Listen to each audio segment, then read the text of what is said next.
স্বাগতম audio book রিভারে। আজ আপনাদের জন্য এনেছি অসাধারণ এক বই 100 গ্রেট মার্কেটিং আইডিয়া, যার লেখক জিম ব্লাইট।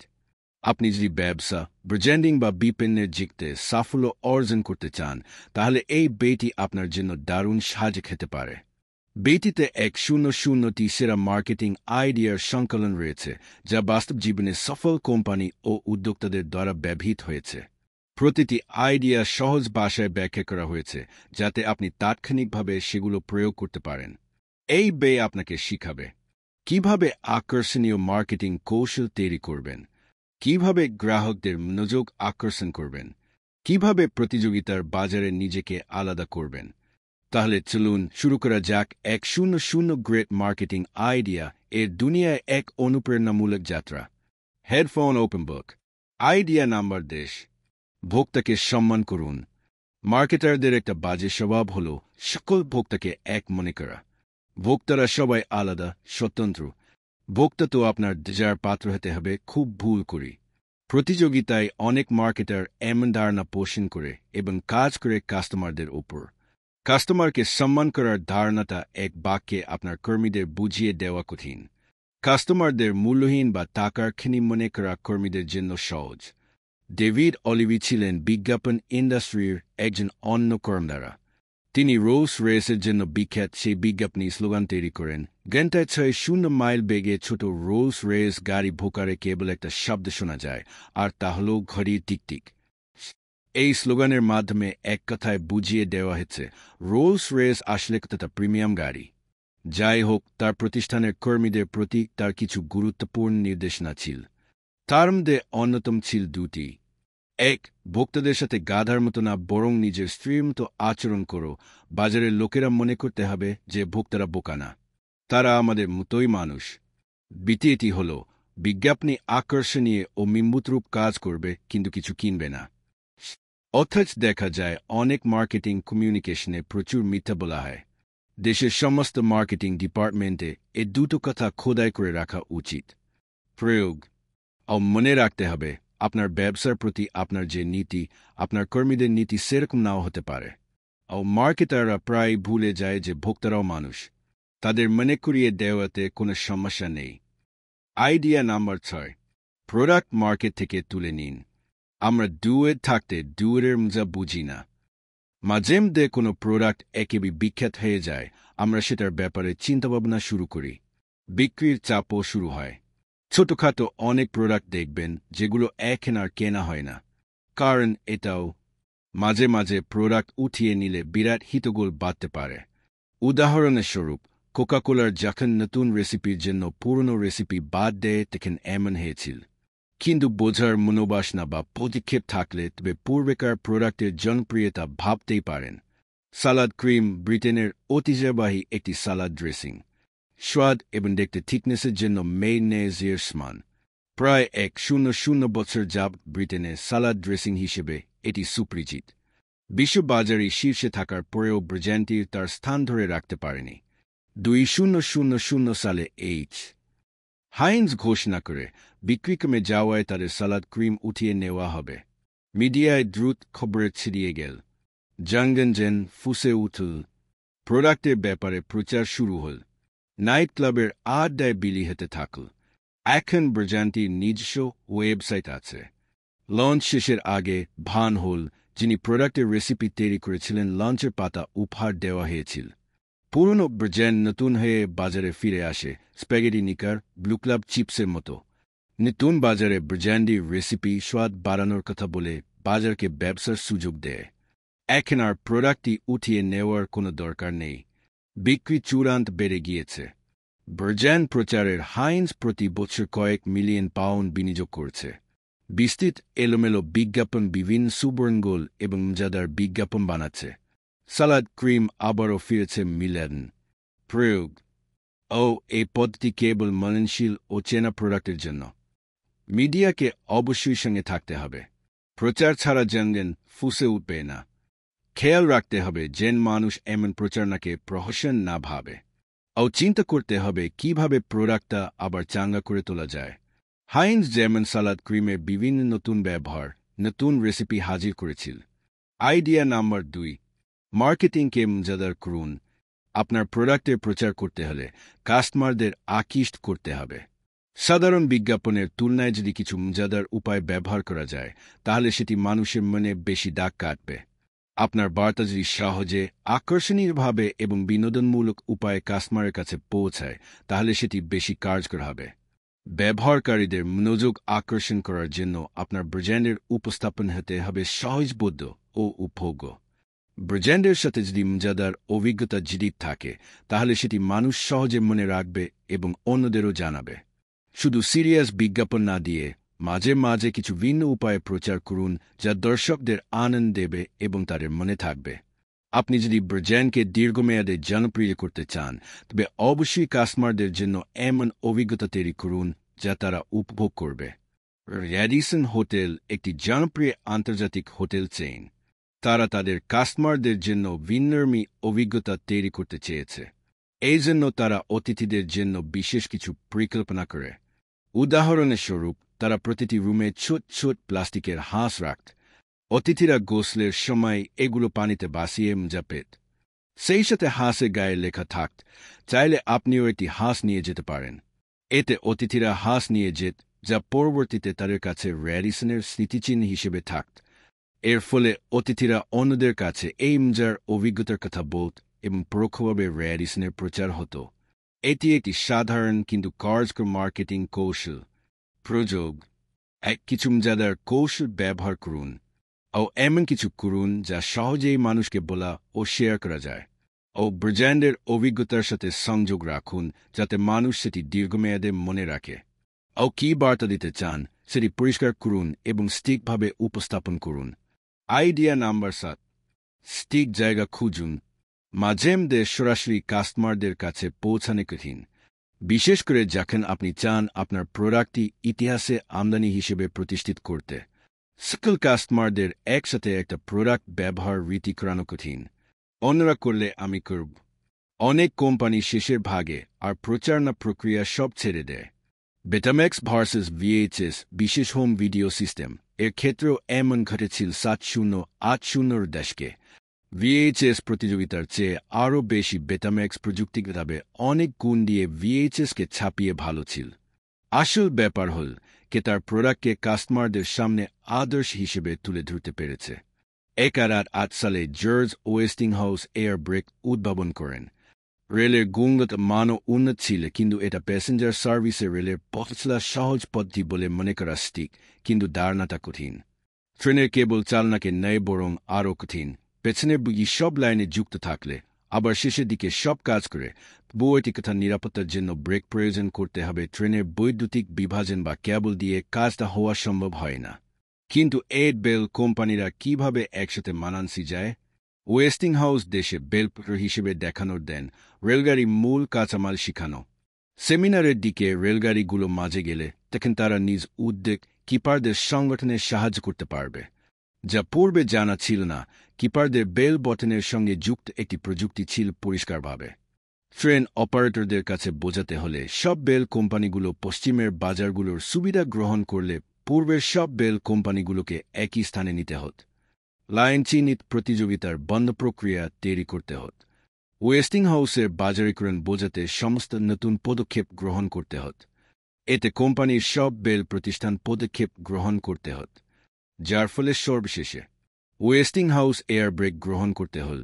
কেননা তো কাজ করার জন্য ব্যর্থ হলে ওয়েস্টিংহাউস ও যাত্রা জিতল না, কারণ তিনি পেরেছিলেন তার প্রোডাক্টকে আদর্শ হিসেবে তুলে ধরতে। প্রয়োগ: সঠিক জায়গা খুঁজে নিন। দরকার হলে ছাড় দিতে প্রস্তুত থাকুন। সঠিক লোক স্বাভাবিকভাবেই বুঝবে আপনার সফলতার চারিত্রিক তিনি কাজটি দরজা খুব জলদি খুলবে। ও প্রোডাক্ট উদ্ভাবন হলেই যথেষ্ট নেয়। একাধিক নিম্নমানের প্রোডাক্টও সফল হতে পারে যদি সবাই সেটাকে আদর্শ হিসেবে গণ্য করে। আইডিয়া নাম্বার 3: ডিসিশন মেকারদের নজরে আনুন। বেশিরভাগ কোম্পানি, বিশেষ করে বড় বড় কোম্পানিগুলো সিদ্ধান্ত হঠাৎ করে নেন না। এমনকি ম্যানেজিং ডিরেক্টরকে ম্যানেজিং কমিটির অন্যান্য সদস্যের সাথে পরামর্শ করতে হয়। কোনো প্রেজেন্টেশনের জন্য সেলসের লোকেরা প্রায়শই সমস্ত ডিসিশন মেকারদের একত্র করার চেষ্টা করে। কিছু বয়সে এটা হয় অত্যন্ত উৎকৃষ্ট কর্মকর্তারা যোজনা ব্যস্ত থাকেন। ছোটখাটো কথা শোনার সময় তাদের নেই। তাই সেলসের লোকজন বিভিন্ন সময়ে বিভিন্ন ডিসিশন মেকারদের সাথে আলোচনার কথা বলে আশ্বাস পান তারা পরস্পরের সাথে কথা বলার সময়ে এই বিষয়ে তুলবে। অপরদিকে কোম্পানির পক্ষ থেকে সিদ্ধান্তের দায়িত্ব যাদের উপর, তাদের আবার কিছু সম্পূর্ণ সীমা আছে। সেলসরা তা বুঝতে পারেন না। কোনো পরিবর্তন করতে গেলে পূর্বের অনুমতির প্রয়োজন হয়। অনুমোদন সবসময় পাওয়া যায় না। ডিসিশন মেকারদের নজরে পড়ার জন্য দরকার ক্রিয়েটিভ মার্কেটিং। প্রথম দিকে এনার্জি লাইটের খবর ছিল সাধারণ বাজারে প্রায় 10 বছর পুরা। বাতি সাধারণ বাজারে 5 ভাগের 1 ভাগ শক্তি খরচ হতে নতুন বাজার, তো বিষয়টা সাধারণ ছিল না। তবে এলইডি সিলিং লাইট সাধারণ বাজারে চেয়ে 4.0 বেশি দীর্ঘস্থায়ী, এটাই ছিল বিরাট এক সুবিধা। কিন্তু মার্কেটাররা এই ব্যাপারটা মানুষকে বোঝাতে গিয়ে হিমশিম খেত। অসমের ব্রিটিশ এলইডি সিলিং লাইট প্রযুক্তিগত সবচেয়ে বড় কোম্পানি তারা বের করল, এমন কিছু সাধারণ মানুষ থেকে ব্যবসায়ীদের কাছে লাভের বেশি কারণ জানানো সহজ। কারণ এলইডি সিলিং চাইতেও বড় সমস্যা ঘরে ঘরে লাইট দীর্ঘস্থায়ী থাকা। তাহলে মেইনটেন্যান্স ম্যানেজারদের কাছে লাইট বিক্রির সুযোগ তৈরি হবে। সব মিলিয়ে ব্যবসাটা বেশ ঝামেলার ও ব্যয়বহুল। অসমের সেলসের লোকজন বিভিন্ন প্রতিষ্ঠানগুলোর মেইনটেন্যান্স ম্যানেজারদের ব্যাপারটা বোঝাল। তাদের মাধ্যমে বিভিন্ন প্রতিষ্ঠানের কর্তাব্যক্তিদের সাথে এই বিষয় নিয়ে আলোচনা করতে চাইল। কিন্তু কর্তাব্যক্তিরা মেইনটেন্যান্স ম্যানেজারদের সাথে কথা বলার রাজি। অসমের মার্কেটিংয়ের লোকজন বলল মেইনটেন্যান্স ম্যানেজার আর ফাইন্যান্স ডিরেক্টরদের একত্র করতে হবে। তাদের সকল ফাইন্যান্স ডিরেক্টরদের কাছে ছোট একটা কাগজের পাতার সাথে ছিল একটা চিঠি। চিঠিতে লেখা, বসের ড্রেয়ারে এমন বিল আছে যা হয়তো আপনার প্রতিষ্ঠানকে 5,000 পাউন্ড বাঁচাবে। বসের চাবি আছে মেইনটেন্যান্স ম্যানেজারের কাছে। এদিকে বসের চাবি আছে সেও গিয়ে মেইনটেন্যান্স ম্যানেজারের কাছে। প্রযোগ, প্রতিষ্ঠানের ডিসিশন মেকারদের টার্গেট করতে হবে। প্রত্যেকের কাছে আলোচনা করতে যেতে হবে। আগেই প্রস্তুতি নিতে হবে। তাদের বলতে হবে কোম্পানি কিভাবে লাভ করছে। নিশ্চিত করতে হবে একজন না হলে অন্য ডিসিশন মেকারদের তথ্য না পায়। প্রোডাক্ট হতে হবে মজবুত। সম্পর্কটা প্রোডাক্ট হেলে চলবে, যাতে কোম্পানি ক্রেতার আলোচনায় এসে যেন ক্যাস্ট না পায়।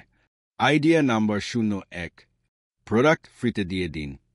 প্রোডাক্ট ফ্রিতে দেওয়া শুনতে অদ্ভুত লাগতে পারে, কিন্তু যখন কোনো নতুন বাজারে আসলে নাম ছড়ানোর জন্য এটি একটি কার্যকর উপায়।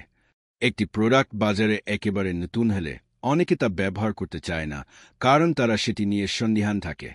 সেক্ষেত্রে নির্দিষ্টভাবে পরিকল্পনা করে ফ্রিতে দিয়ে দেওয়া ভালো কৌশল হতে পারে। তবে এটি করার জন্য কিছু নিয়ম মানতে হবে।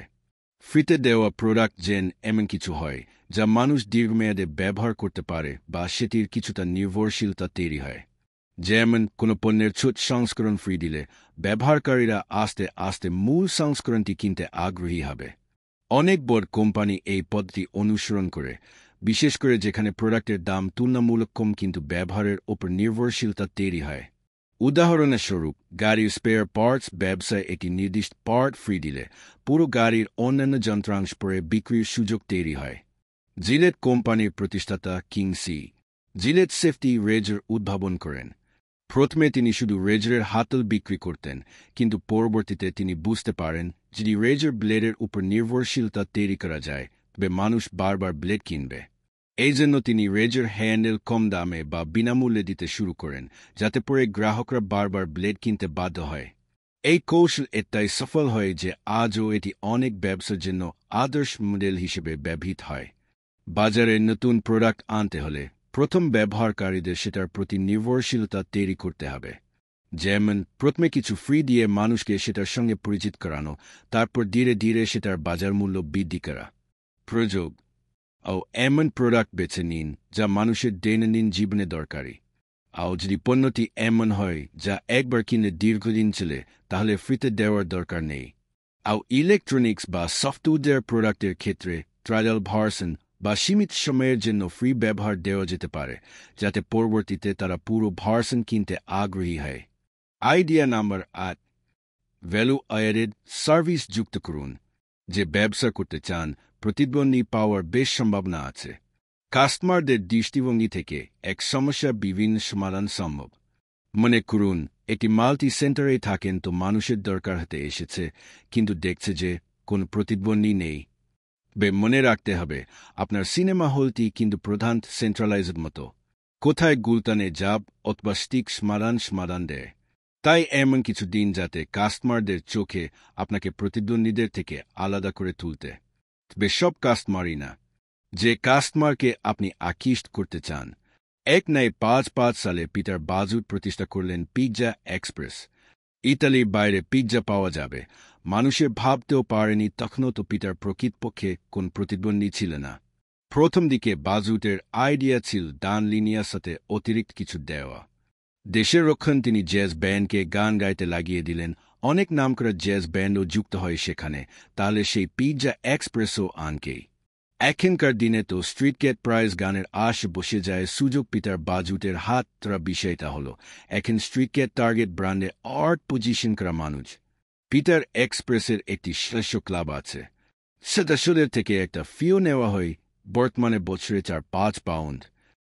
ক্লাবের সদস্য হলে বছরে 4টি ভাউচার পাওয়া যায়, 3টি পাওয়া যায় free item, drink, dessert. Peter এক্সপ্রেসের প্রিমিয়ারশিপ সব কিছুতে এমন কিছু ভ্যালু যোগ করার পিটার এক্সপ্রেসের প্রতিদ্বন্দ্বীদের থেকে পিটার এক্সপ্রেসকে দূরে রাখতে পারে, কারণ তারা কিছু এক্সট্রা ভ্যালু যোগ করেছে।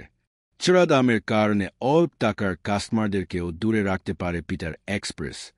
প্রয়োগ: টার্গেট কাস্টমারদের কাছে যা মূল্যবান তা যোগ করুন, আর দামটা রাখুন সেরকম। মানুষ বেশি পেলে বেশি দামও দেবে। আর নিশ্চিত করুন যা যোগ করছেন তার খরচ যেন কাস্টমারদের দেওয়া টাকা থেকে কম হয়। আর মানুষ তো ইতিমধ্যেই আপনার প্রোডাক্ট সম্পর্কে জানে। এবার ভ্যালু অ্যাডেড সার্ভিস সম্পর্কে জানান দিন। আইডিয়া নাম্বার 5, আসল টাকা উপহার দিন। প্রচারপত্র বা লিফলেট অনেকেই গুরুত্ব সহকারে না, মনে করেন এটা মার্কেটিংয়ের একটা অংশ মাত্র। কিন্তু মার্কেটিং হিসেবে সরাসরি চিঠি পাঠানো হয় একটা জনপ্রিয় নয়। বিলবোর্ডের ক্ষেত্রে এখন অরিজিনাল জায়গায় হয়, সেটা বিনিময়ে কেনা চিঠির ঠিকই দেখা যেতে পারে, তবে প্রচারণা ছাড়া কিছুই না। সরাসরি প্রচারণা চিঠি পাঠানোর অন্যতম পুরনো উদাহরণ 1910 সালের মেট্রোপলিটন লাইফ, আমেরিকার অন্যতম বড় ইন্স্যুরেন্স কোম্পানি। বিজ্ঞাপন প্ল্যান নিয়ে প্রচারণা চিঠি পাঠানো।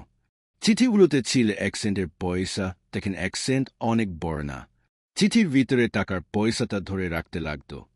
লোকজন কৌতূহলবশ খুলে দেখত এবং চিঠিতে লেখা থাকত, তাহলে প্রতিটি 1 পয়সা করে জমানো চক্রবৃদ্ধি সুদে 2-5 বছর পর $500 আনতে যাওয়া সম্ভব, কেবল এই 1 সেন্ট থেকে। এই চিঠির মূল ব্যাপারটা ছিল 1 সেন্টের পয়সা। কোনো জটিল ডিজাইন নয়, বরং হতো আসল উপহার। কালের পরিক্রমায় মেট্রোপলিটন লাইফ আমেরিকার অন্যতম বড় ইন্স্যুরেন্স কোম্পানিতে পরিণত হয়েছিল। কোম্পানির স্টেট বিভিন্ন তৈরি অধিকার করে। দ্বিতীয় বিশ্বযুদ্ধের ঝুঁকি তৈরি সবচেয়ে বড় বিনিয়োগটাই তারা করেছিল। প্রয়োগ: উপহারের মূল্য থাকলে হবে প্রচারণার কাজে আসল টাকা সর্বদাই বলিষ্ঠম কৌশল, যা ধরনের কিছু চেয়ে বেশি আকর্ষণ তৈরি করে। কৌশল হবে না এমন প্রচারণা পাঠালে সেটি নেষ্ট হবে। 1 সপ্তাহ পর একটি শিক্ষকদের টি ব্যাগ পাঠানো হয়, ওপরে লেখা ছিল এবার পান করুন। ফলে সবাই মনে ভাবতে লাগল এবার কি আসবে। যখন সবাই অপেক্ষা করে আছে তখন পাঠানো হলো বইয়ের একটি অধ্যায়ের সারাংশ। এই মার্কেটিং আইডিয়াটা পুরস্কার লাভ করে। মূল টার্গেট ছিল মার্কেটিংয়ের শিক্ষকেন, যাদের অনেকেই ছাত্রদের বহু বই পড়তে উৎসাহিত করেন পরবর্তী শিক্ষাজীবনে। প্রয়োগ: কাকে কাকে মেসেজ পাঠাবেন তার ভালো একটি তালিকা লাগবে। ঠিক সময়ে ঠিক কাজ করুন। অল্প সময়ের মধ্যে সব দিয়ে দিলে আকর্ষণ আর থাকে না। অনেক দেরি হলে নির্লিপ্ত মানুষ আগ্রহ হারিয়ে ফেলবে। অতিরিক্ত কিছু করবেন না, যেমন অতিমাত্রায় মেসেজ পাঠানো, এতে মানুষ বিরক্ত হয়ে যায়। সম্পর্কের কিছু সঙ্গে দিন, এটা হলে মানুষের ভেতরের আগ্রহ থাকবে, দেখার মনোভাব বাড়বে। আপনার প্রোডাক্টে কী লাভ স্পষ্ট করে বলুন। গোলকদায় ফেলে দেবেন না। প্রাপক প্রচারণা চিঠি পড়েছে মানে তার নিজের কাটতে পেরেছেন। মনে রাখুন, সবাই সাড়া দেবে না, মাত্র 1/5 ভাগ প্রাপক যদি সাড়া দেয়, তার মানে সাধারণ প্রচারণার গড় সাফল্যের রেকর্ড আপনি ভাঙতে পেরেছেন। আইডিয়া নাম্বার 4, কাস্টমারদের টিজার দিন। চালাকি দেখে একসাথে বিজ্ঞাপনের জ্যাপটি সব যুগেই ছিল। উন্নত বিশ্বের বেশিরভাগ মানুষই বিজ্ঞাপনে প্রচারণা চিহ্নিত করে সেটা এড়িয়ে যেতে সক্ষম। পশ্চিমের মার্কেটিং কেবল প্রচারই চালায় না, নিজেদের চেষ্টার একটা বেশিরভাগ পিছিয়ে ফেলেন। লাভের চেয়ে ক্ষতি বেশি। গবেষণায় দেখা যায় মেসেজ যে সূক্ষ্মভাবে হবে, মানুষ তো বেশি সেটা মনে রাখবে, আগ্রহ নেবে। নিশ্চিত করতে হবে বার্তা প্রচারণামূলক মনে না আসে। হ্যাঁ, অবশ্য অংশ লাভজনক থাকবেই, তবে পশ্চিমের মার্কেটিং মেসেজের যেমন পাপিয়া বা বিলবোর্ডের বিজ্ঞাপন অতিরিক্ত মূল না বাড়িয়ে দেয়া, মানে কোনো কথাই জেন থাকে না, উত্তেজনার, মুক্তির লোভ ইত্যাদির মাধ্যমে বার্তা পৌঁছাতে চলা। আরেকটা পদক্ষেপ হতে পারে টিজার ক্যাম্পেইন। সেবার মূল মেসেজ আসবে পরে, তার আগে থাকবে চমকপ্রদ কিছু। পাঠখারের জন্য শুধু ইন্টেলেকচুয়াল ব্যাপারে সীমাবদ্ধ না, বরং তুমুল ব্যবসার একটা জায়গা। প্রকাশ করা প্রচেষ্টা থাকে যেন শিক্ষকদের তার প্রকাশ নিয়ে শিক্ষার্থীদের পড়তে পারার দেয়। ব্যবসা তার প্রাথমিক পর্যায়ের বইয়ের জন্য আরও সত্য। মার্কেটিংয়ের প্রাথমিক আলোচনায় নিয়ে আমার যখন বের হলো, প্রকাশনী মার্কেটিং ম্যানেজাররা টিজার ক্যাম্পেইন চালাতে চাইলেন। দেশের সব মার্কেটিং শিক্ষকদের চমকপ্রদ পাঠানো হলো। চমকপ্রদগুলো ছিল খাতা সরবরাহ আরেকটা মজুলতা। লেখার ব্লেক খোলা গেল। এতে শিক্ষার্থীরা ভাবল অনেকটা উৎসাহী হয়ে পড়ল এবং সেটা টিজার চমকপ্রদ। তারা জানল নতুন কিছু আসছে এবং এটা এক প্রকার বিজ্ঞাপনের অংশ। এক সপ্তাহ পর একটি শিক্ষকদের টি ব্যাগ পাঠানো হয়। ওপরে লেখা ছিল, এবার পান করুন। ফলে সবাই মনে ভাবতে লাগল, এবার কি আসবে? যখন সবাই অপেক্ষা করে আছে, তখন পাঠানো হলো বইয়ের একটি অধ্যায়ের সারাংশ। এই মার্কেটিং আইডিয়াটা পুরস্কার লাভ করে। মূল টার্গেট ছিল মার্কেটিংয়ের শিক্ষকগণ, যাদের অনেকেই ছাত্রদের বহু বই পড়তে উৎসাহিত করেন পরবর্তী শিক্ষাজীবনে। প্রয়োগ: কাকে কাকে মেসেজ পাঠাবেন তার ভালো একটি তালিকা লাগবে। স্টিক সময়ে স্টিক কাজ করুন। অল্প সময়ের মধ্যে সব দিয়ে দিলে আকর্ষণ আর থাকে না। অনেক দেরি হলে নির্লিপ্ত মানুষ আগ্রহ হারিয়ে ফেলবে। অতিরিক্ত কিছু করবেন না, যেমন অতিমাত্রায় মেসেজ পাঠানো, এতে মানুষ বিরক্ত হয়ে যায়। সম্পর্কের কিছু সঙ্গে দিন। এটা হলে মানুষের ভেতরের আগ্রহ থাকবে, দেখার মনোভাব বাড়বে। আপনার প্রোডাক্টে কী লাভ স্পষ্ট করে বলুন। গোলকদাদায় ফেলে দেবেন না। প্রাপক প্রচারণা চিঠি পড়েছে মানে তার নজর কাটতে পেরেছেন। মনে রাখুন, সবাই সাড়া দেবে না। মাত্র 1/5 প্রাপক যদি সাড়া দেয়, তার মানে সাধারণ প্রচারণার গড় সাফল্যের রেকর্ড আপনি ভাঙতে পেরেছেন। আইডিয়া নাম্বার 9, অন্যরকম কিছু করুন। মার্কেটিংয়ে একটা সূত্র আছে, যদি এমন কিছু করা যায় যা প্রতিদ্বন্দ্বীরা ভাবেনি আগে, তবে প্রতিযোগিতা সহজ হবে। আর যদি অভিনসমকে বেশি নজর দেয়, প্রোডাক্ট ডিফারেন্সিয়েশন মধ্যে সাধারণ ডিফারেন্সিয়েশন পদ্ধতিতে কাজ হবে। কাস্টমারদের প্রোডাক্ট কিনতে পারেন না বলে লোকের হাতে কিছু নেই। আবার হতে পারে দোকান থাকলে পছন্দ হয় তাই যেতে চাচ্ছে না। ডিফারেন্সিয়েশন পুরনো পদ্ধতি ভাষা মানে প্রতিযোগীদের মাঝে কাস্টমারদের কাছে পৌঁছে দেওয়া। একাকী নির্দিষ্ট প্রতিযোগীদের কাজ নিজকে দেওয়া যায়, যা এক ধরনের চিন্তাভাবনার পথ ডিফারেন্সিয়েশন চালায়। এখন কসমেটিক্স যখন নতুন বাজার বোর্ড ফার্মাসিস্ট, টিপিক্যাল স্টোর আর হোম ডেলিভারির দপ্তরে। একাকী ফার্মাসিস্টই কসমেটিক্স কিনে হোম ডেলিভারির কাছে গিয়ে লিপস্টিক আর মাস্কারা লাগিয়ে আসা হত। তবে বেশ কিছু মহিলার জন্য বিষয়টা কঠিন হয়ে দাঁড়ায়, কারণ কাজ ছুট ছিল বা বন্ধ পিঁপড়া ছিল, অথবা দোকান বেশ দূরে। অনেক মহিলা আবার প্রাইভ কসমেটিক্স ব্যাপারে জানতেও চাইত, কিন্তু বেশিরভাগ দোকানি জানাতে আগ্রহ ছিল না। এখন কসমেটিক্স আরেক নতুন পদ্ধতি বাড়ি বাড়ি গিয়ে কাস্টমারদের প্রোডাক্ট পৌঁছে দিল। এতে কর্মীদের ছিল মহিলা, তাদের অনেকেই আবার কাস্টমারদের প্রতিযোগী ফলে সামাজিক সৌন্দর্য রক্ষার পাশাপাশি যোগাযোগও ছিল। মধ্যপ্রাচ্যে শরণার্থী শিবির, নিউ ইজরকে গৃহহীনদের প্রকল্প, গাছের হেরা সাহেবের উদ্যোগ, এমনকি আমাজনের ভিতরে লিপ কোম্পানির প্রচারণায়। এভাবে কসমেটিক্স পৌঁছে গিয়েছে সব জায়গায়। কোম্পানির বিক্রি আনঅফিসিয়াল কসমেটিক্স চেয়ে অনেক বেশি। গুরুতর জায়গায় এদের প্রোডাক্টের দেখাও মেলে। প্রযোগ: কেউ তো করবে না, আমার করব কী হবে, এ চিন্তা বাদ দিন। কেউ করবে না বলেই তো আপনার সুযোগ। নতুন টার্গেট মার্কেট কী হবে ঠিক করে নিন। সাধারণ পদ্ধতিতে কোন কিছু করে অতৃপ্ত না, এমন টার্গেট অডিয়েন্স খুঁজে বের করুন। নতুন পদ্ধতি পরিকল্পনা করুন সতর্কতার সাথে। আপনি পুরোপুরি কিছু একটি আপনি নিজেই অন্যান্য পরিস্থিতিতে এমন কাজ করতে দেখেছেন কিনা তাদের থেকে শেখার কিছু পেতে পারেন।